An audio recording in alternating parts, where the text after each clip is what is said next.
मान्य सदस्यहरू, मान्य गृहमन्त्री सुदन गुरुङलाई मान्य सदस्यले सोध्ने प्रश्नको जवाफ दिनका लागि रोस्टरमा आउन आग्रह गर्दछु।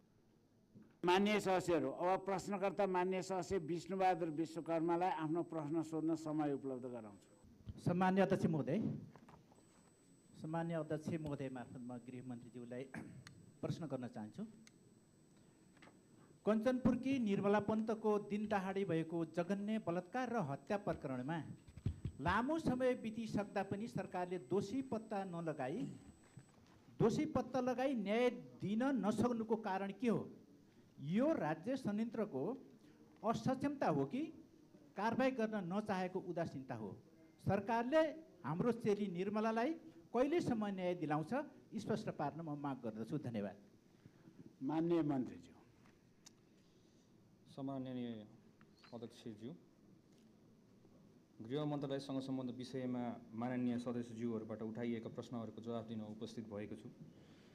सरकार शान्ति सुरक्षा कायम गर्नका लागि निरन्तर लागिरहेको छ।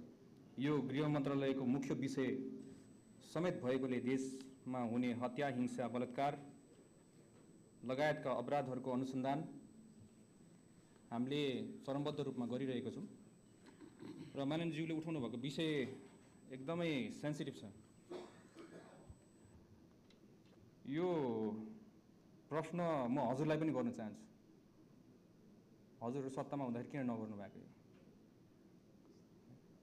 र अहिले हामीलाई आएर त्यो भारी पकाउँदै गर्दाखेरि म माननीयज्यूलाई के एउटा आग्रह गर्न चाहेँ भन्दाखेरि चाहिँ यो एकदम सेन्सिटिभ विषय हो।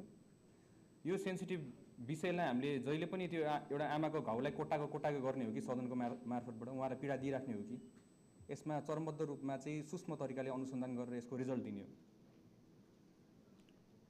तपाईँ कोही मान्छे बित्दै गर्दाखेरि तपाईँलाई दिनका दिन सम्झाउँदाखेरि तपाईँको राष्ट्रिय स्तरबाट सम्झाउँदै तपाईँलाई मजा आउँछ होला त? तपाईँलाई मनमा शान्ति हुन्छ होला त? यो पनि म हजुरलाई प्रश्न गर्न चाहन्छु।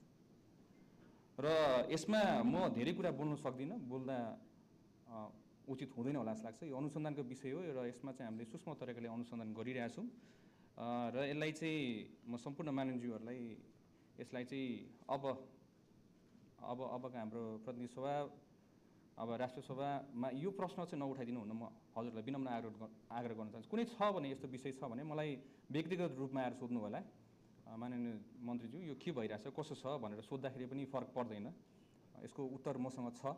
तर मैले जहिले पनि यसरी गरेर एउटा आमाको पीडामाथि चाहिँ मलम लाउनुको साटो चाहिँ बारम्बार यहाँ सदनमा बसेर चाहिँ उहाँको छोरीको सम्झनालाई कोटाइराख्न चाहिँ मेरो नैतिकताले चाहिँ दिँदैन।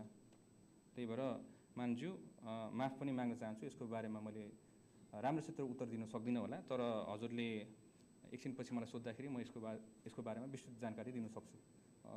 सबै माननीयज्यूहरूलाई रिक्वेस्ट गरिएँ चाहिँ हजुर।